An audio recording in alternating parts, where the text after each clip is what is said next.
Dark Night of the Soul. By St. John the Cross. Book 1.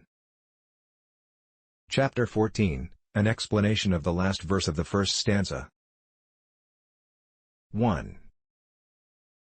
When this house of the senses was stilled, that is, mortified, its passions quenched, and its appetites calmed, and put to sleep through this happy night of the purgation of the senses, the soul went out, in order to begin its journey along the road of the Spirit, which is that of proficient, and which by another terminology is referred to as the illuminative way, or the way of infused contemplation. On this road, God Himself pastures and refreshes the soul, without any of its own discursive meditation, or active help. Such is the sensory night and purgation of the soul. For those who must afterward enter into the other more oppressive night of the Spirit, in order to reach the divine union of love, because not everyone but only a few usually reach this union, this night is ordinarily accompanied by burdensome trials, and sensory temptations, that last a long time, and with some longer than with others.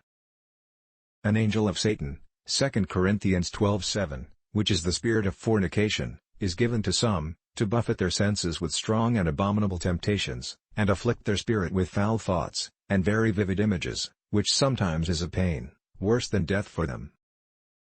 2. At other times a blasphemous spirit is added. It commingles intolerable blasphemies, with all one's thoughts and ideas. Sometimes, these blasphemies are so strongly suggested, to the imagination that the soul is almost made to pronounce them, which is a grave torment to it. 3.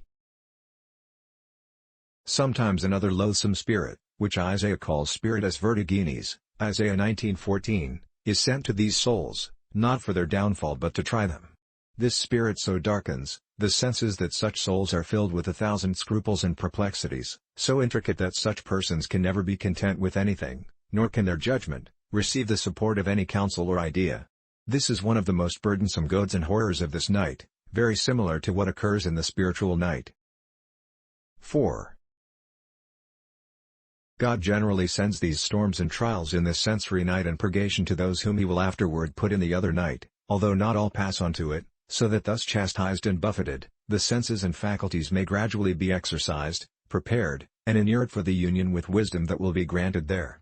For if a soul is not tempted, tried, and proved through temptations and trials, its senses will not be strengthened in preparation for wisdom. Is said therefore in Ecclesiasticus, "He who is not tempted, what does he know?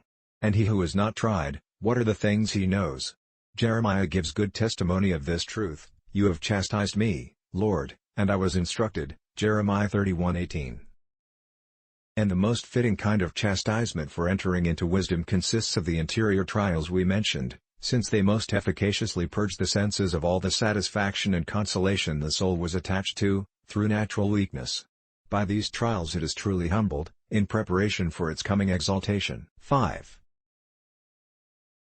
Yet we cannot say certainly how long the soul will be kept in this fast and penance of the senses. Not everyone undergoes this in the same way, neither are the temptations identical. All is meted out according to God's will and the greater or lesser amount of imperfection that must be purged from each one.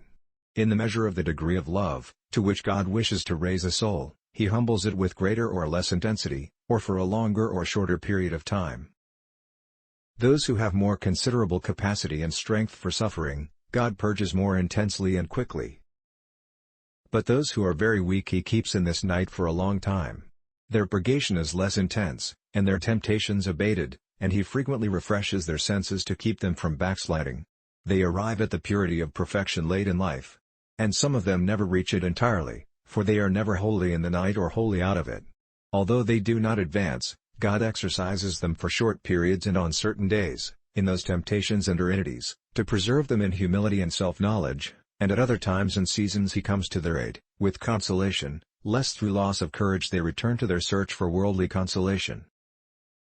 God acts with other weaker souls, as though He were showing Himself and then hiding. He does this to exercise them in His love, for without these withdrawals they would not learn to reach Him.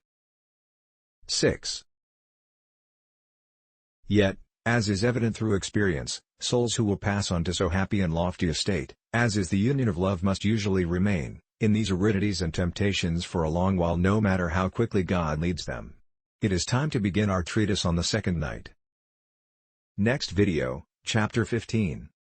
Thanks.